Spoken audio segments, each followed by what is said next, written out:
Once there were more musicians coming into the Yeah. Vineyard recording scene, it was really intimidating for me. Anita Roos is the one who taught me that comparison is deadly. Wow. And yeah. that became a mantra for me. I think when I stopped feeling threatened was when I started feeling free. Learning to bring people up and then watch them run past and Right. be able to bless them As they instead of run being past. threatened. This person that I am right here, this is what I play, what I sing, what I write.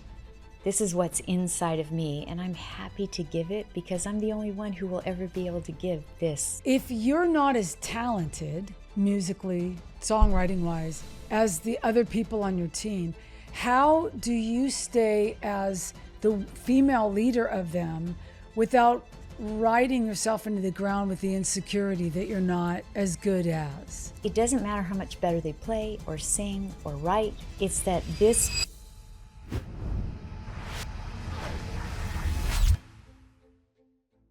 Hey everybody, this is Rita Springer. Welcome again to another episode of the Rita Springer podcast, and Worship is My Weapon. Today I have a dear old friend. Thanks. We're not old, but Cindy Rethmeier, we've known each other for, I've never even counted. Well, it's But in the this was 90s, right? 90s, yeah. And I was trying to think when we first met, but this is way back in the Vineyard days. You're actually not too far from me. You're kind of my neighbor in the back. Yeah. Which is kind of amazing that you live in Nashville now. Yeah. Southern California girl. But in my early days in the Vineyard, where I really got my start, where the Lord started moving on my life with regard to worship, writing worship songs, Cindy was, she was the one that I was looking at to be like that. I want to know what she knows. I want to know why she sings the way she sings. I want to know how to write like that. I want to know. So Cindy was, and I want you to try to explain this because there are a lot of people that watch the podcast that still remember Vineyard. I mean, that kind of hurts my heart. I don't know if it hurts your heart, but it hurts my heart that something so powerful and so global that there's a generation that doesn't even know that it existed. And the beauty of Vineyard in that day was that what was coming out of the Vineyard in worship was like nothing that the church had ever seen before. Right. And I know that Maranatha, integrity, all of that surrounding that time was a pivotal time in the church for worship and for the sound of worship songs changing from hymn to chorus, but from about him to him. Yes. And that was the thing that grabbed me at 16, scared the crap out of me at 16. Yeah. At a Vineyard church. Because when you're going to a Baptist church and then I was at Brent Rue's church, so it was like round. You were? Oh yeah, that's where. That's right. The fairgrounds. I forgot that. The desert Okay. fairgrounds up near Lancaster, and it was round tables, and people were eating Costco muffins and drinking coffee, and I just thought that was so sacrilegious, because you'd never do that in the Baptist church. But there was a community, and then when worship started, it was like nothing I had ever seen before. Now, I can remember Cindy being at the Baptist church. Mom was a church secretary, so that's why we went there. And I've talked about it here on the podcast before, where the hymnal was behind the pew, and then one Sunday there was a chorus book. Wow. And instead of on the little marquee, in those churches, it would say hymn number, blah, blah, blah. Like that's what you knew you were singing that I morning. remember that. It would say page 15, page 45. Okay. And so we knew that was the page in the chorus book where I exalt thee. Those choruses were kind of sung. And some of the earlier Vineyard choruses were in that book. And I remember being so young and feeling the transition in the atmosphere when you would sing The Old Rugged Cross, or Amazing Grace, and then you would sing I Exalt Thee. I could remember that feeling of like change. But back in that era, in the Desert Vineyard, they had a punk rock girl worship leader, and I had never in my life ever thought the church stage would see, punk rock hair. And her name was Diane Wick, and she just floored me. Do you remember Diane Wick? Yeah, wow. She was our worship leader. Okay. And so when I began to understand that Vineyard had recordings and all of those things, then it was your name that I saw early on in those days. Can you kind of walk us through your side of it and how, because I want our discussion to really surround women worship leaders, because I don't think we talk about this enough, and I don't know that there's really enough even encouragement today where there's mothers that have been down that road, pioneers that have been down that road, that really can hold up the arms to some of these young girls that have these dreams, but for us to feel the responsibility to say, hey, this is really what it's all about. Okay. You know what I'm saying? Yep. So take us back to your journey with Vineyard. We were talking a little bit before we started about Carl, like your connection with Carl. Can you just take us back there to how you got started with it? So started going to the Vineyard when it was about 200 people in a tiny little theater setting. In Anaheim. Yeah. And right by Yorba Linda, which is the main place that everybody knows of. The start of the Vineyard is Yorba Linda. So we're back in that little theater, and I walked up to Carl after one service and said, Carl Tuttle, who was the main worship leader there. He was the only, there wasn't a lot of people on stage or anything. It was just Carl doing his guitar back then. And so I said, there's a girl's part, because everything was echoes. Do you remember back the song that you were talking about? I'll have to think about that. Because I love the fact that you did say everything was an echo.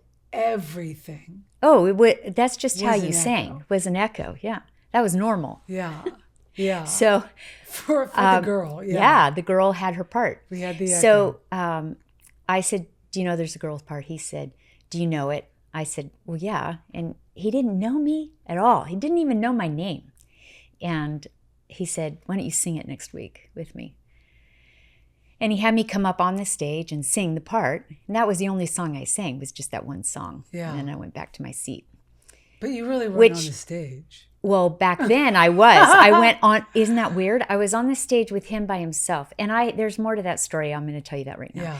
So then we blow up as far as people going, to the point where we're, Sunday nights we're running from our car to get a seat on Sunday nights. Yeah. Up at the gym. And we literally got there an hour early, got out of our cars, and we were running. And so in that day, there was a riser about this big. Yeah. And the only reason there was a riser is because they needed to hide all the cords. Because back then there were, 65 cords underneath for it. So now we have Carl on guitar leading, John playing Rhodes, Dick Hine. Are you talking Barnett? No, John Wimber playing Rhodes piano. Wimber was playing the piano. Yeah. Dick Hine, his good friend, who actually led him to Jesus, playing drums. And Jerry Davis with his bare feet on bass. And Eddie. Finally, at one point, Eddie comes up, just crying. So sweet, Eddie. So that was the band. And what I found out later was that there had been a few women who had been demanding that they should be up there too. And there was this big thing because Carl knew maybe 4 chords, maybe. And everything he wrote was 3 chords, maybe 4. Back in the day. So Carl did, and he couldn't really tell you what they were back then. Wow. So anyway, then it became where he would look up at me in the stands while he was playing a song. He'd tell me ahead of time, I want you to sing. I can't even remember what we were doing. I have to think about that. But he'd go like this, and I'd come down, and there's people all around him because, again, the stage is only this high. Yeah. And I'd pick up a microphone off of the side and I'd sing the girl part and then I'd put it back down. Then I'd go back to my seat. So people always say, oh my gosh, you're the voice. Because you couldn't tell who was there because there were so many of us and everybody was standing. And this is before they were recording records. Oh yeah. Oh yeah. Long before. Wow. So, I think it wasn't until we moved to, when Carl moved up to Santa Maria, then Patty Kennedy started leading with Eddie, and she was on the stage with him. Okay. So, another story for another time. Yeah. So I was kind of put to the side back then, and I love Patty, so it's all good. Yeah. But I was put to the side, and then I was on trips with John to England, and John always recognized me as a worship leader. Yeah. There was never any question with John. It didn't matter. It never even occurred to me to think of myself as a woman leading worship, and that was weird because John just always acknowledged me. Was that something, Lucindy, that did you have a desire to do that so that when you no. Okay, so when do you've got the boldness to go up to Carl? There must have been something in you that had this. I know I could sing. Well, I mean, I think the first thing that happened was when I walked into the first worship.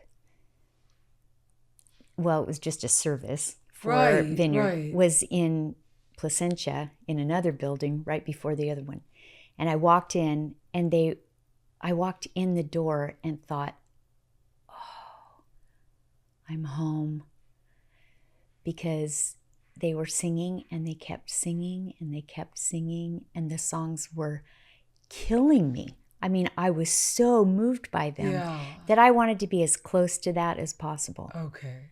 And that was really the thing that drew me in. I always loved to sing. I mean, I loved to sing, but I never thought of myself as a leader for that. Right. I mean, or a songwriter. Never. Yeah. It would just never had occurred to me. So that just kind of morphed the more that you stayed in, traveled around. That just kind of became what you did as being a part of that team. Yeah. So that, and then Bob and Penny asked me to be the worship leader at their church, at their vineyard.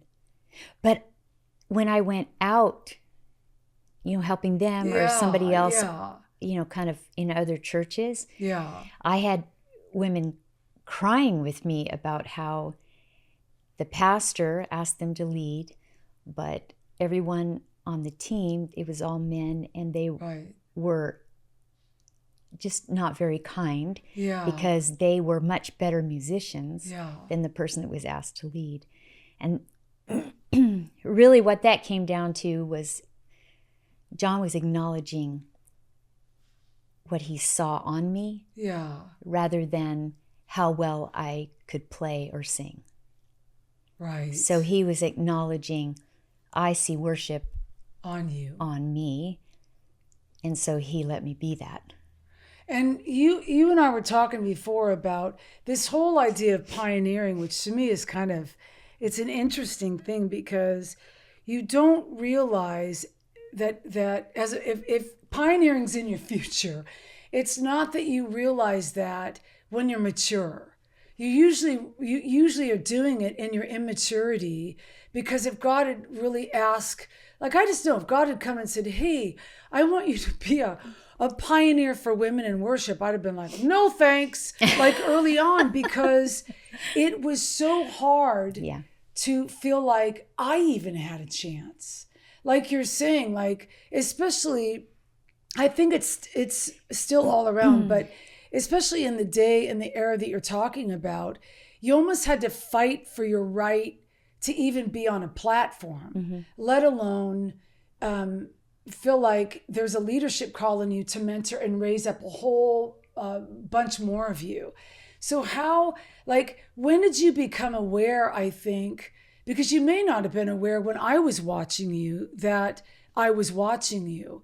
But when did you become aware that women needed to feel like they mattered in worship, and that there was something that they brought to the table in songwriting that was other than a guy, but was still deeply needed? I guess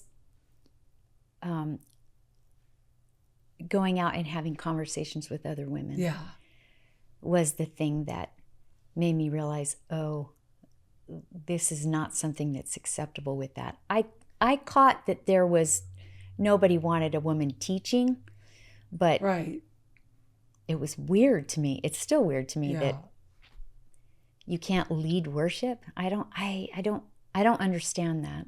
I still don't understand that. So, and I had someone really, I mean, gosh, I had been leading for 30 years, and a man walked up to me and he goes, oh yeah, there was a time when I would hear that you were singing when I'd walk into church, and I'd just wait until you were done before I'd come in the building. What? I know, and that was in the 2000s. How did you respond to that? I just looked at him and said, huh, you missed out. Because he's missing worship, right? I don't get it. So I think hearing those stories is what made me think, oh, I probably need to talk about this, that it's not about male, female, it's about calling and what you're made for, and you know, what's inside of you, and being true to that, and, you know, believing in that thing that you're. You told a story once in a one of those conferences, and I've actually repeated that story in workshops with women, because I was just like so blown away by the truth of it. But you told a story of a gal that you'd met somewhere that had been given the position, and she was sabotaged on Sunday mornings by the male team. Mm-hmm. And now, correct me if I am remembering this wrong, but she had said, I don't know what to do. And you said to her, do you have your pastor's permission? Is the pastor called you to do it? Absolutely. Is the pastor giving you the authority to be the worship leader? Absolutely. And then you said, then fire them. Oh, yeah. And I was just like, whoa. Because at that point, hearing that was such a, wow, God can put a leadership on you. He could put an anointing on you. And you do not need to apologize for being a female when you do it. That's right. And that was such incredible permission for me, because I had so much strength. I always led with this fiery voice and this hoarse voice, and there was a force inside me, but that was very intimidating to other women and leadership, like people in the congregation. Yeah. So I always felt like I had to be like, oh, sorry for my voice. Oh, sorry for the apology. Yeah. For who you are. Yeah. That's the part that I started hearing everywhere. And so that became one of the things that I would talk about, is that apologizing for who you are. Yeah. You know, and I mean, if you had been marked as that, then you take on that, you know, that role. And surrounding yourself with people who believe in you. Yeah. I don't think there's any other way to do that. So the men that were on my team, they would back me and do anything for me. Right. Not because I was a great musician, but because they believed in my leadership. Right. You know, that there was something on me, and they were glad to play with me. And those men played with me for a good 10 years. Yeah. You know, so I think that's important, to surround yourself with people who are maybe better than you, but believe in you, you know? And okay, let me ask you that, because I get a lot of this feedback from women a lot.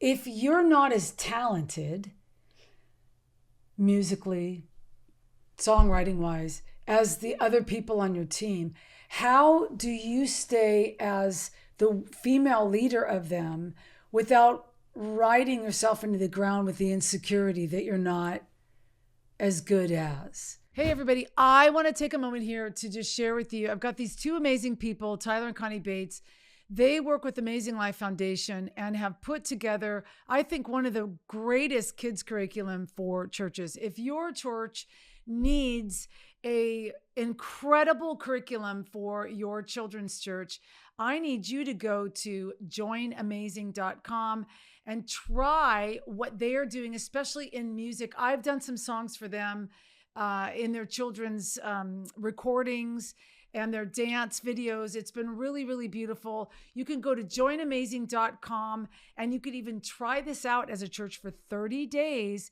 and see if it is something that your kids program can gravitate towards. So try out Amazing Kids at joinamazing.com and bring the best kids curriculum to your church.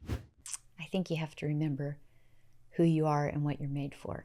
So what I came to the point of was I realized there is something that happens when I sing over people. Yeah. That I don't know why it happens. I don't know how it happens. Yeah. I don't understand it, but I'm not going to apologize for people who have been, their hearts have been healed, or there's something that's being sung over them has meant something inside of who they are. And that happens when I sing. And so I don't get it, but I'm just going to do it because I've been told it so many times that I think that, so I'm going to be that person. Right. Instead of apologizing. Okay, perfect example. I kept thinking, man, if I could just sing like Rita, it would be, then I could bring it. You know, if I could just sing like Rita. And then I realized there is no other Rita. Yeah. I'm Cindy. Yeah. And when Cindy sings, it's quiet and it's soft and it's just a completely different person. Yeah. Well, I'm bearing an image of God. You have an image of God in you. And we're both being that to the fullest that we possibly can. And so I learned to not apologize and just to be. Yeah, and it's not like that's easy. No, I had to fight for that. It wasn't until I realized it that I thought, oh, okay. And I had people, Brian Doerksen, giving me a place over and over and saying, I love it when you sing. I love it when you sing over people, and turning to me to have me do that. So being around people who believe in you, and or actually see the qualities in you. Yes. Or Bobby Hartree, when I would just move my hand and start to move my head, and he would just take off on guitar because he knew me. Yeah. He was listening for me, watching me, and then he would just do the next thing without me having to talk to him about it. Do you think that, even when you're saying that, it's reminding me so much of those days. I don't necessarily know that that's happening on stage anymore. You know what I'm saying? It feels very much more rehearsed, and that the synergy of everybody together is not as, I felt watched. So again, it was a movement, or it was a vocal indication where they, the other player knew that they could go off in the spirit here, or blah, blah, blah. I don't see that much anymore. Do you feel like we've lost our ability to lead correctly, or lost our ability to, sometimes I wonder if it's be inspired by the Holy Spirit, to sit and listen to the Holy Spirit, because I felt like we did so much back then of just leaning in and listening to what the Lord was saying. Yeah, I've never experienced you not doing that.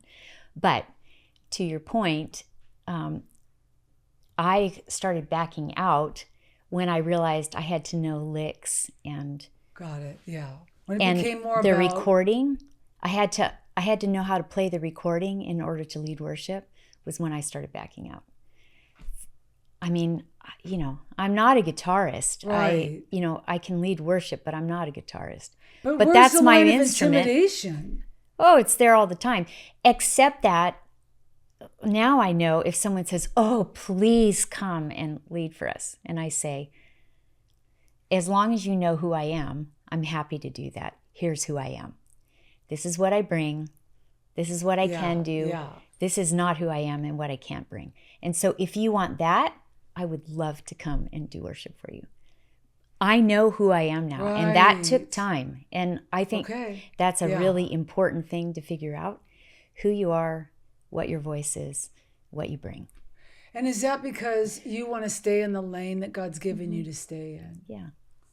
Yeah, I mean, I know now. Yeah. And honestly, I mean, my grandchildren are my fire, now. I mean, name songs for them and just songs for my grandchildren. That means everything to me. That is my lane right now. Yeah. And so I've got one person who continually drew me out of my lane, which was Brian. Yeah. Always, walk in the door. What are we writing this time?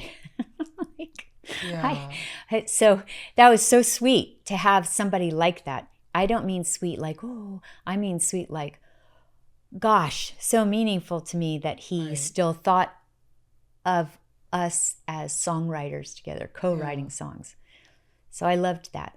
But it's not where I live. Where I live right now is with my grandchildren. Yeah. So if someone wants me outside of that context, and they say, after like the national conference that Brian and I led worship for, after that, people said, "Oh, come, please come." And I said, "Sure, as long as you know that this is what I bring." So I can tell you things, and I can meet with your women leaders, and I can. It took me a long time. Yeah. Now, is that because of your own insecurities? It's probably both. Yeah. There's an expectation for what good worship looks like.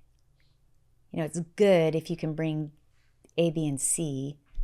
And when you don't feel like you can bring, I can't. I couldn't. And once I knew this is who I am. Yeah. And this is what I can bring, but if that's what you want, you should ask Rita. Do you know what I mean? Like, and not needing that position. That's the other thing, is that it came to the point where I didn't need to be acknowledged for that. Yeah, I want you to talk about the identity in it. When, for you, did the identity of being that, as a woman, feeling all the feels of like, because I'm a woman, I've got to do it like this and do it harder and show up like this and all these things, and then have to run the insecurity game constantly with being enough. Yeah. When and I'm asking you, Cindy, because there is such an ease on you, and I got to that point where I just was like, I ain't playing this game anymore. No. It's not worth it to play this game of who wants me, who doesn't want me, who thinks I'm valuable, who doesn't think I'm valuable. We all play it, even if we're all looking at each other thinking, well, I never thought that you would think that because you got to do this, and I never thought you. And I'm like, it happens to all of us. How for you did you finally put it to rest so that you could be like, I'm a grandma. I don't need this. I'm a this. I don't need this in this season. I think the last time that I was recording one of my grandkids' songs, their name song, I was with Bobby Hartree, and I looked over at him and I said, "Do you hear how carefree and light my voice is right now?" And he started laughing. He said, "Yeah." And I said, "You bring that, you gift that to me, because I feel zero expectation in that environment." Wow. I'm bringing something to him. He loves that in me. And then we work together. Yeah. And life is too short to do anything different. I mean, honestly, at this point, I'm 66 years old. Yeah. And I want to spend it doing things with people who believe in me. I believe in them. And that's a gift that we're giving to each other. Yeah. And then I get to see my grandkids just go like this when they hear their name being sung over them. Right? I mean, it just doesn't get any better. At the same time, I feel God's presence when I sing.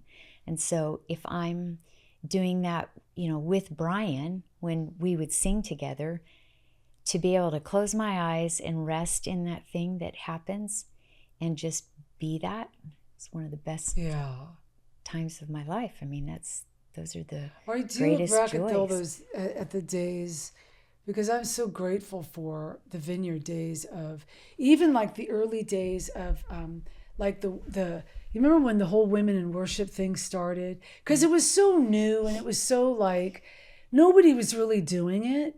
No other kind of entity was really focusing on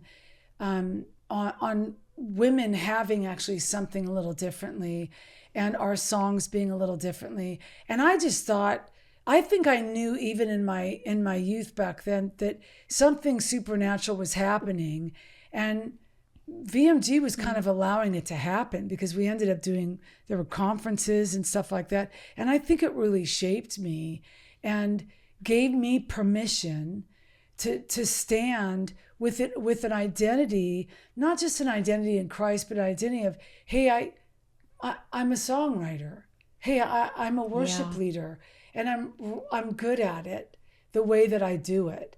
In those kind of formative days, like for you, I'm not that much younger than you are. Like, what would you say for you was maybe a major point where you were like, yep, that settles me and what God's called me to do. That era defined me in this. Was it the beginning stages for you? Was it kind of the path that Vineyard began to create in women in worship? Because you were kind of a force to us, and in all the good ways. Did you feel like a force? I felt confidence when I heard or saw something. I felt confidence to go for it.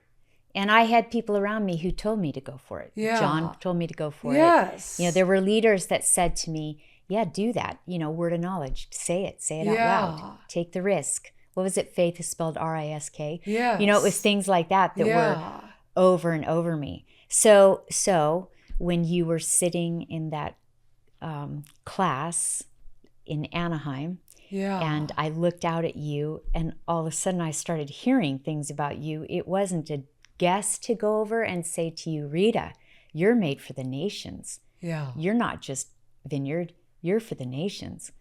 And I knew it. I mean, I could tell I was hearing something that was profound and true. It didn't even occur to me that it wasn't accurate. So I was bold then. I mean, I really went for it then. And I went for it when I would change what I was doing up on stage. So reading the scripture that inspired the song that we were about to sing, or a tongue coming, and and as soon as I heard it, I knew what they were saying. And so those things just became, that just became what I did, because that was just what we did. That's what and we did. John taught us that. I mean, you hear it. And his was not, if you're a woman, you can't. He never did that. No. So I guess that really helped. That said, once there were more musicians coming into the Vineyard recording scene, it was really intimidating for me. Wow. So I had to work at, and when I made a set, it took me hours to get all the chords and everything, because that was pre-internet stuff we have now. So it's a long and a lot of work for me to do that. But I had so many great people around me that they really did back me the whole time. Yeah. I mean, you were kind of like, back then we used to call you Wimber royalty. I have never heard that before. And seriously, I've never heard that before. Well, behind your back, we would say that. But because you were very loved. You were beloved by John and Carol. Yeah. And I think it's because you were kind of a daughter of the house, right? You'd been there for so long, and from the beginning. I loved their daughter. Yeah. Loved their daughter. So that was probably part of that. But John was really great about, seeing us and letting us move. I sat down with him one time. I walked up front and I said, John, is there anything that you want to say to me about the children's worship songs that we're recording right now? And he looked up and he said, don't get silly. There's no reason to get silly. He goes, what you have is good. Just keep it like that. And I thought, oh, okay. Wow. And then he told me once he went to Hong Kong. I think it was Hong Kong. And there had been some really dark concert in the stadium that they were going to be in. Yeah. And I wasn't there, but he said, he called me. That was crazy. The phone rings and Steve goes, it's John. And I'm like, John? And he goes, yeah. So I picked up and he said, hey, Cindy, I just want you to know. And then he told me about how they walked the entire rim going, up that walkway, singing Exalt the Lord. Yeah. And he wanted me to know. Wow. Well, the backing that I felt in those moments, that he... The support, like you had such great support. Yeah, so he really believed in me. He believed in those songs. It mattered to him. And so that was really helpful. And it wasn't a man, it was my pastor. Yeah. And he, and he really did take us, he really led us as a group of songwriters, and yeah. I think it's the one thing another thing with Vineyard that I'm so thankful for that I've never found in another church that I've ever been a part of is that John understood music, so he understood the artist, he understood the musician, and he understood the value of it, and he understood how to pastor it and lead it.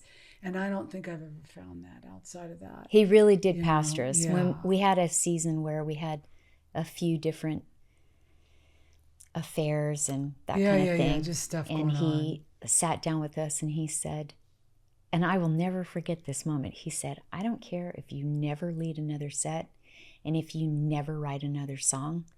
What matters to me is that you stay faithful in your relationships. Yeah. Be committed to your partners, to your husband, not partners, he wouldn't use that word, but he said to your husband, spouses, to your wife. Don't let that fall apart in the midst of this. And John Barnett would talk about how John would walk up to him and he would never say, hey, written any other songs? He would walk up to him and say, how's Marie? How are your kids? What's happening in your life? Right. He cared about that part of us. And then the other things came out of that. Yeah. The other things weren't what he was making sure that we were doing. Yeah. When he asked, I think it was the first time that he heard, Father, I Want You to Hold Me, Brian's song, he walked up to Brian and said, I had an alcoholic father, and that was something I always wanted to know from him, and I never did. And it's God the Father is doing that. I mean, he was relating to that. He was looking at that in all of us. Right. And acknowledging, the other thing about John was he was acknowledging what was already in us and then calling it out and blessing it again and again and again. Which, don't you think when you pastor and you lead like that, there's a lot of inspiration. I felt a lot of inspiration even from Brent's side of it, being up at the Desert Vineyard and feeling like, oh, I think he believes in me by things that he said. Like, I think he believes in me and believes in what God's put in me. When I didn't even know what God was putting in me, But I think it's made me having those moments. I mean, you can have some really bad tracks with churches, or it can get weird later on. But if you're gathering all the good, solid moments when you're starting, and that you're collecting those and keeping those as valuable, even though circumstance and stuff will always happen down the road with the church or with different churches that you attend. I'm so grateful for those moments where it felt authentic, and because it felt super authentic, and the people that we got to be around were some of the most authentic people I've ever met in my life. Yeah. I have not met those kind of people, after my 30s. Yeah. And when, you're mentioning Brian Doerksen, we lost Brian, really tragically and suddenly. But when I think about Doerksen, like Doerksen was always Doerksen. He was never what anything other than what he portrayed to you, how he sat down and in a songwriting camp with you at the Vineyard in the early days. Yes. Around a table eating. I'll never forget. Cindy, I don't know if you and Steve were with us, but were you the one at the movie when we were all together in Anaheim? I don't know if it was because we were at a camp together, but we decided to all go to the movies one night in Yorba Linda. And we were like, Brian, you have to come to the movies with us. And so we dragged that poor, sweet, kind-hearted, pure-hearted Refiner's Fire boy to the movies. And it happened to be the opening night of Good Will Hunting. And I was shrinking in my seat the whole time because I can't even tell you how many F words were in that movie. And the whole time I'm like, I dragged Brian Doerksen to this movie. We convinced Brian. And so after, it's so good. Were you with us that night? I don't think I was. Because we got out of the theater and I was so mortified to look at Brian in the face. And I said, Brian, I'm so sorry. I'm so sorry. There were so many F words in that movie. I'm so sorry. I'm so sorry. Did that just destroy your life? And he's like, no. And he was laughing. I was like, Rita, it was totally fine. It was totally fine. And then he just gave a number. And I'm like, what's that? He goes, how many times that word was said? But I loved it so much such a because good story. Yes, he was like, he was so kind, but I know he was mortified, but he knew how to make a joke out of it. And then he knew how to actually look at a piece of art from the world and know where the value was in it. Because it actually really was an incredible story. It is. It's a great story. And he knew it was an incredible story. Yeah. And he saw the value of that storytelling, even with the harshness of that storytelling. But when you are around somebody like we got to be around Brian Doerksen, and you were very good friends with Brian, you and Steve were very good friends with Brian and Doerksen. I only had that era with him, and but he was never any different in any time. I mean, I the last time I saw him was at a gather that Bethel did. Maybe back in 2019, and he was sitting alone by the fire. And I walked over and I'm like, what? Brian Doerksen? And he was surprised to see me. And we sat around the fire talking, but he was so much like, I don't know what I'm doing here. I don't think anybody knows who I am. I feel like I don't even matter here. And I remember just being floored. Yeah. I think floored by his insecurity, but that he didn't know who he was. And I remember just being like, you're the patriarch of worship.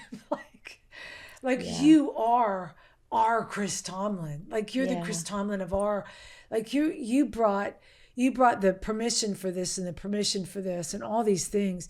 And it was just, what an era to be around. Yeah. Like these worship leaders and these songwriters that carved out a way for us to follow. And for us, especially, I look at Brian, I'm like, he was such a cheerleader of women and did it all the time. Musicians.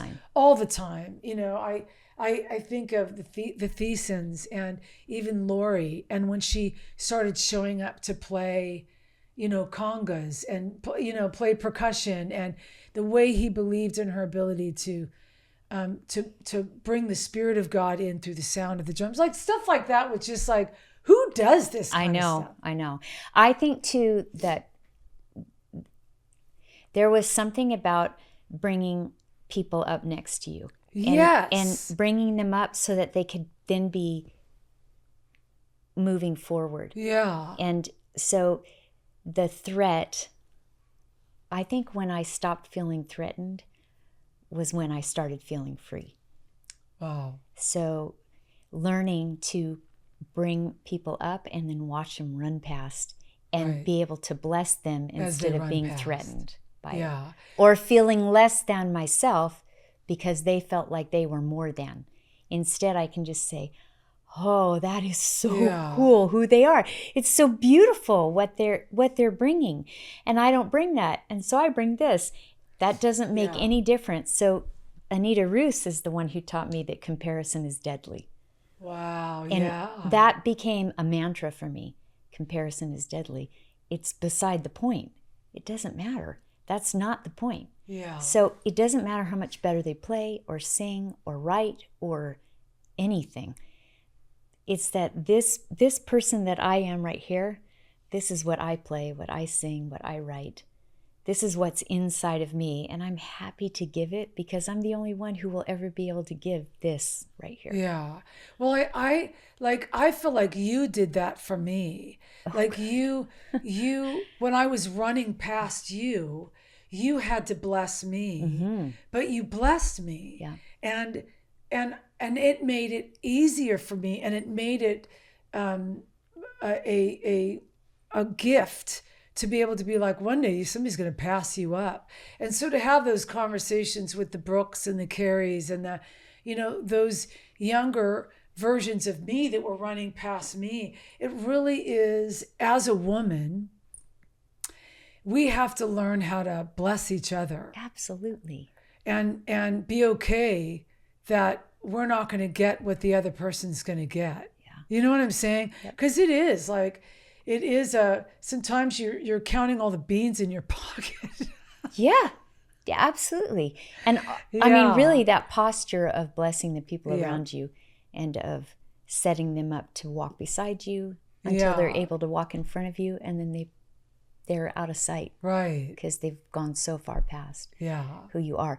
Now, none of that is a threat for me. Yeah. And now I can walk into it. There's recently been this room that I can walk into with other songwriters and people who I find out later, oh, they have an Emmy for this or a Grammy for that. Or, I didn't know. But it doesn't even matter. Yeah. I mean, I'm still driving there and thinking, Jesus, if there's one conversation I can have today, I just want to be kind and encouraging and loving and all of those things. If I can just be that, I don't need, the rest of it is beside the point. Yeah.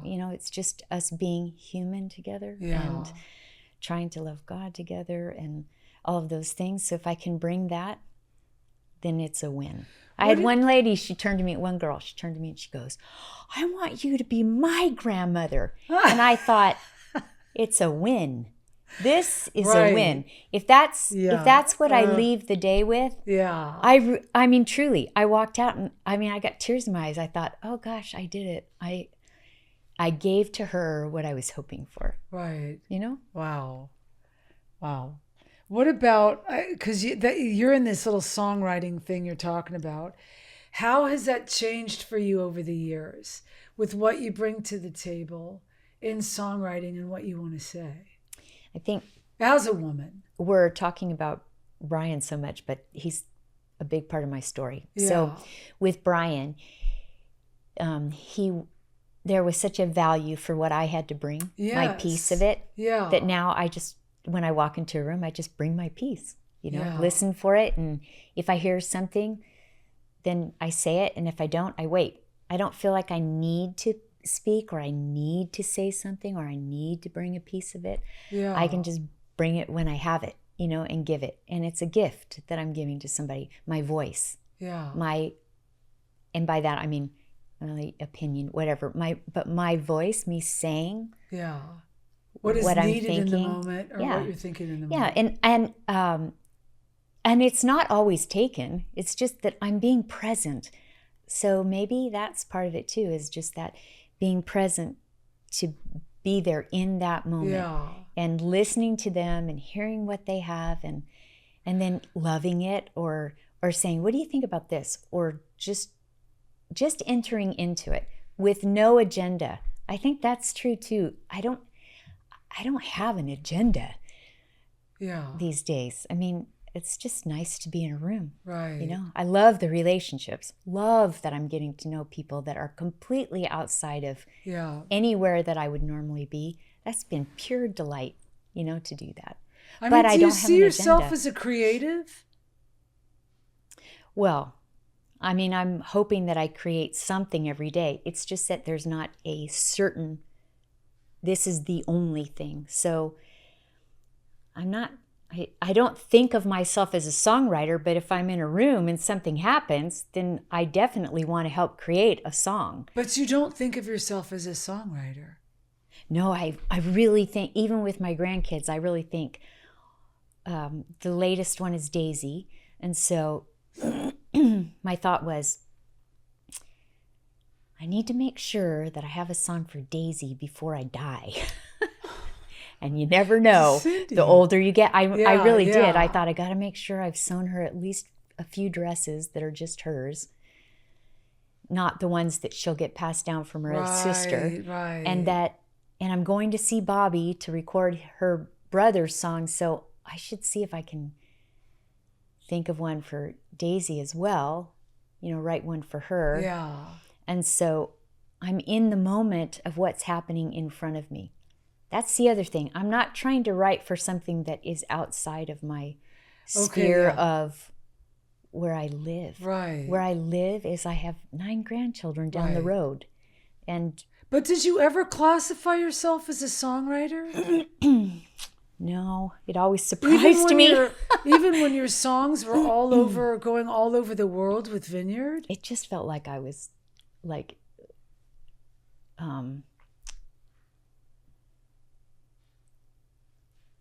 I didn't really have words for those moments, you know. They were just for my little kinship group. That's what I wrote for. Wow. Those people that were right around me, in front of me. So I guess that's something I've always valued now that we're saying that. I guess the value that I have is for my present circumstance where I actually am. And again, John told us that. He said, you know, because you don't get to decide where your songs go. So it's shocking to me that people still sing Exalt the Lord. Truly, it surprises me every time, you know. Or if someone calls me about another song, you know, and says, "Oh, you're singing this today," and I think, "Really? Is there a song you've written that still moves you after all these years? If you go back and listen to it, that takes you right back and brings you all those feelings in the moment of writing it?" I think "I Bow Down" does. Wow. It means a lot to me. It's nice when you have written something that long ago and you still believe it, because that's not always the case. I mean, things change over time, you know, and what I knew in my 30s has expanded, you know, in my 60s. Yeah. So to still be able to sing that and to still believe it, you know, and so I think that one is, and I think the ones that are straight scripture, those mean a lot to me, you know, because, and I learned that became part of who I was back in the Maranatha days, you know, Jesus people.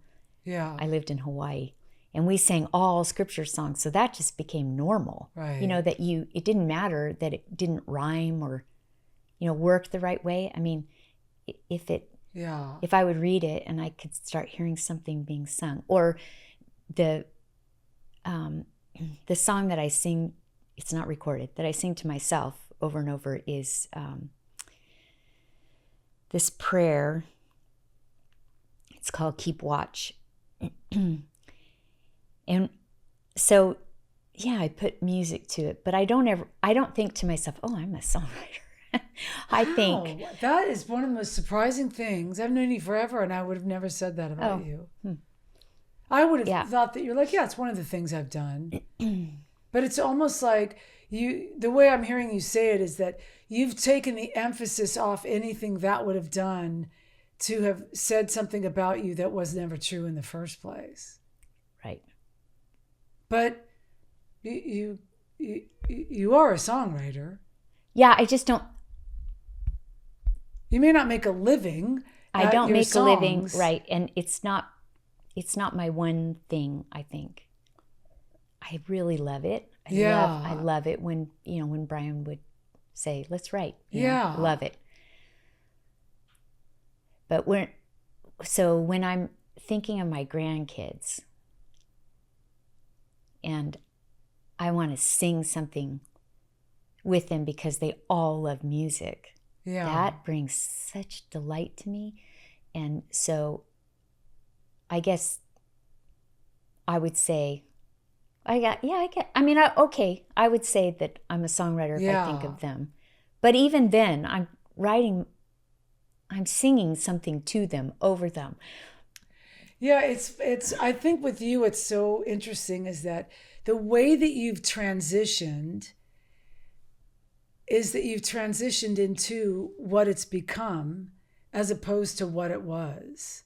And does that make sense? Like I would say, oh no, I'm a songwriter, but I'm realizing I think I would have said that. I think I might be saying that when I'm no longer, I haven't written songs in 10 years. You know what I'm saying? Yeah. So I hear you say that the reflection of what you're doing now is your now. It's your primary, and you're not what you were, but you are what you are now. Is that kind of what I hear you? Also, I'm recognizing that I want to create every day. Yeah. And some days I'm creating by making a flower arrangement. Oh, Sometimes Cindy, I'm you're the most sewing. creative person I've ever met. That's why I'm kind of like, this girl can sew. Like, she's got the house that everybody wants. You have your plants hanging in a certain way because it's creative. Like, everything about you has always been, I want to be like Cindy. I want to be like Cindy. This is what we would say. We want to have a house like Cindy. We want to wear the clothes that Cindy wears. Are you serious right now? Cindy, if you even knew, like, this is the first time you've ever said this to me. I did not know.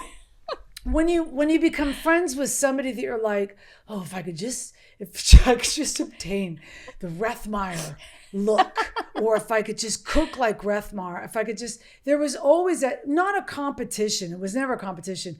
It was almost like a rite of passage. That's nice. Like, you'd have a rite of passage if you had a terracotta pot on your kitchen counter. You're talking your and in now. in my head, it was always like, oh, that's Rethmeier. Like, that's Cindy Rethmeier. I finally obtained the Cindy Rethmeier closet, or I finally obtained the Cindy Rethmeier backyard. I mean, the influence that you had in all those creative areas, I now realize you didn't see. No. I don't think you were aware of any of it. What I'm aware of is that being created in the image of God as an image bearer, my thing is to make sure I'm creating every day. And so when that became a priority to me, I dropped this is what I do. Yeah, I think that speaks though. This. Instead, it was, I'm a creator.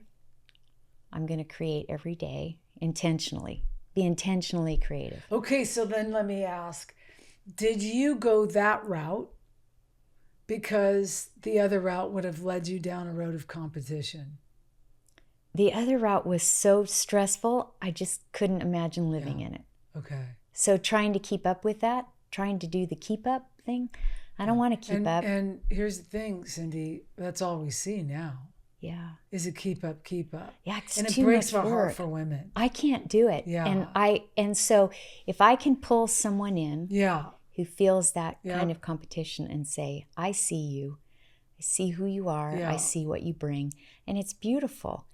Be that. Yeah. Be that I'm calling out in you right now. Recognizing. It's not like I have the voice, it's that this is what I see in you.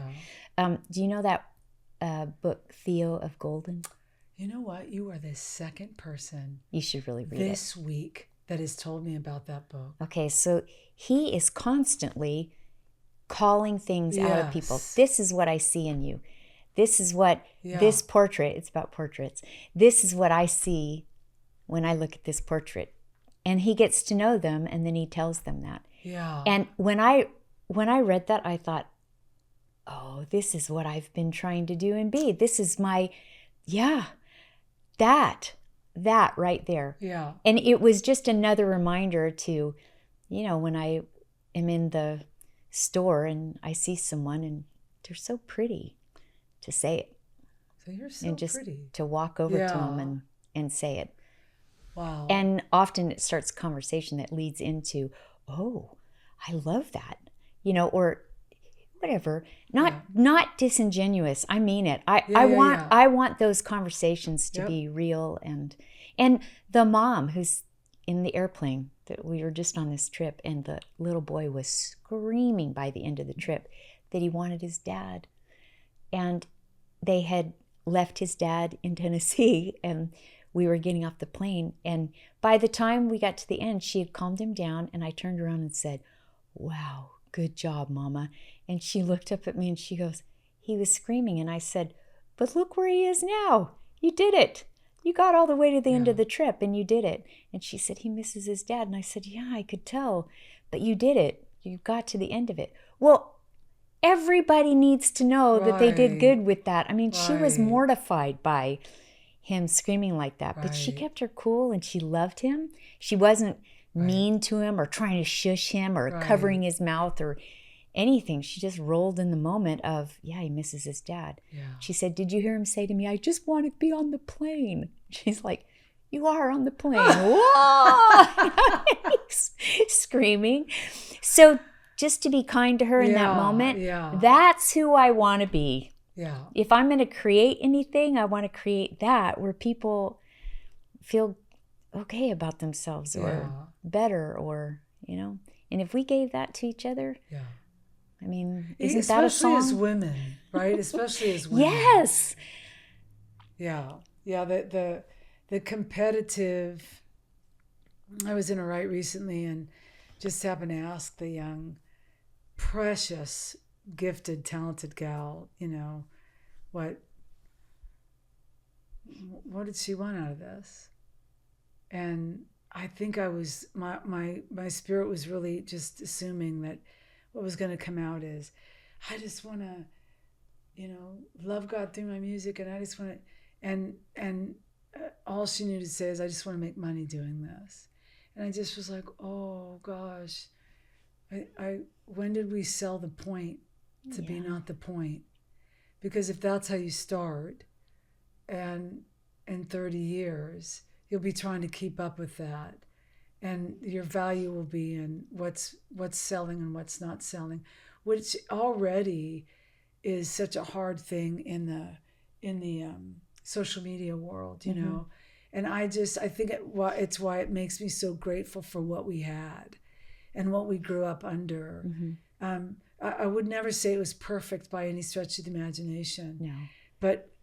But it was such a beautiful palette to begin to paint your life from, because I have never looked back and didn't know what the goal was.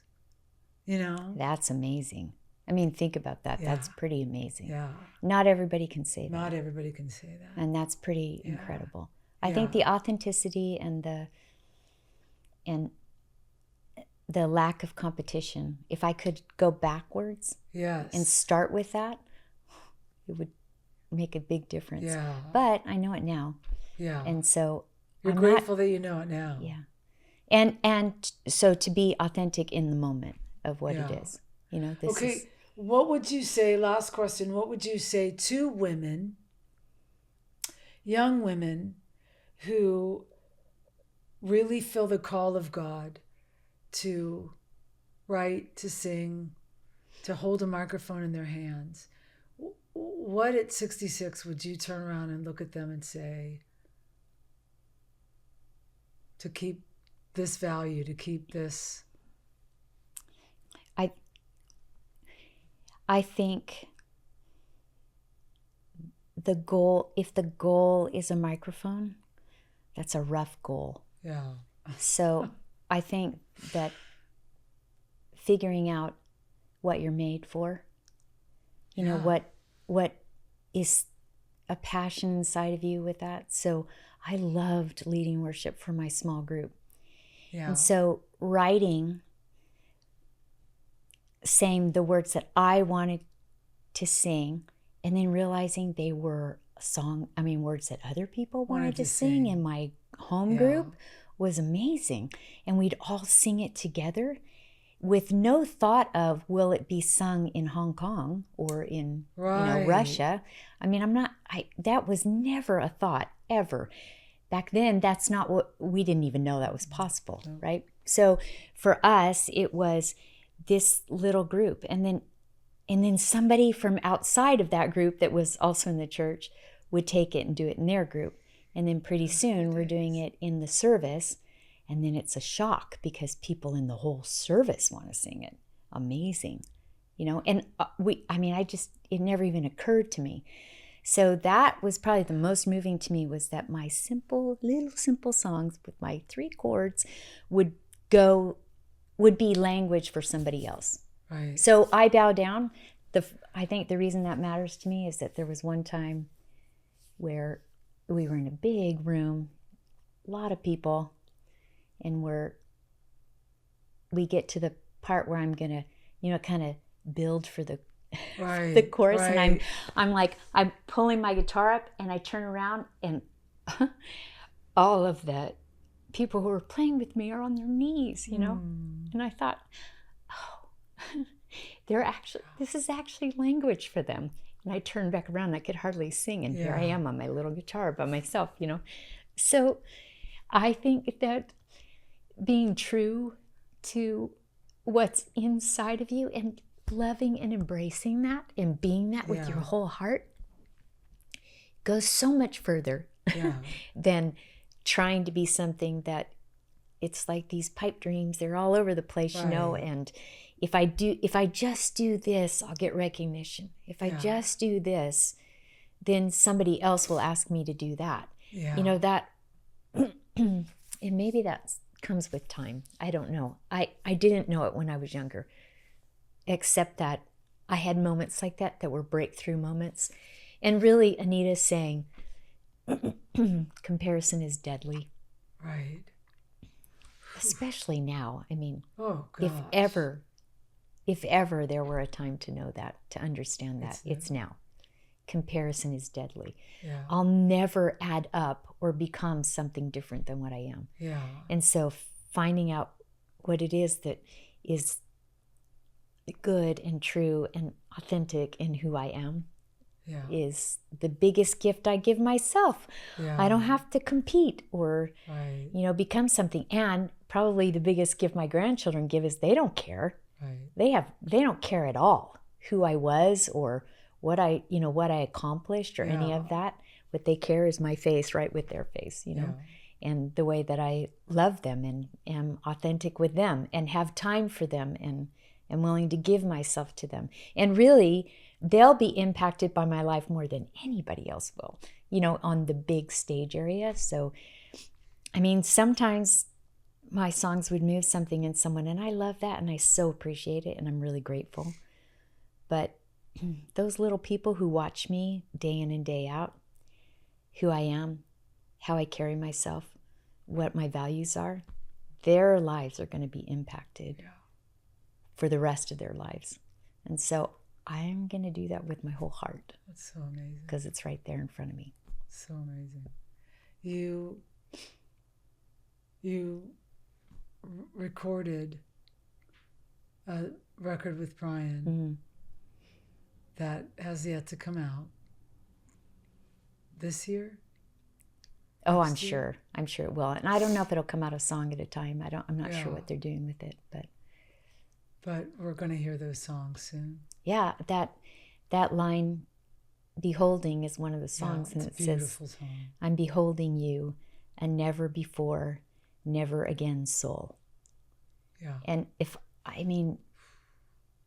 that's, it just means so much. That's right. That never before. And it's Brian, never before, never again. Yeah. And if we really knew that, I think we could really be true to being who we are, because we're the only person that ever gets to say or do this. Yeah. And Yeah, and giving that to each other. Oh, beholding you. Right. Never before. It's a stunning song. You sent me the song, and it feels. That song, the moment I heard it, I was like, ooh, this feels reminiscent of that thing that was on those songs, like those Refiner's Fires, and I Exalt These, and I Exalt the Lords, and I Bow Downs, and it just felt like, ooh, this is something really beautiful. So I can't wait to. Yeah, I can't. Yeah. I'm just so grateful that happened. I know. So great. Thank you so much. I love you so much. You're the best. You're the best. I'm so thankful for you. I know. I'm so glad we still, after all these years, and no competition, nothing took us out from each other. No. That is that gift that keeps giving in our lives, is that being able to bless each other in the moment, in what we are and in what we do. Gosh. So great. True gift. Until another Saturday morning, 8:00 at the farmer's market. Amen. Amen. Thanks, Cindy.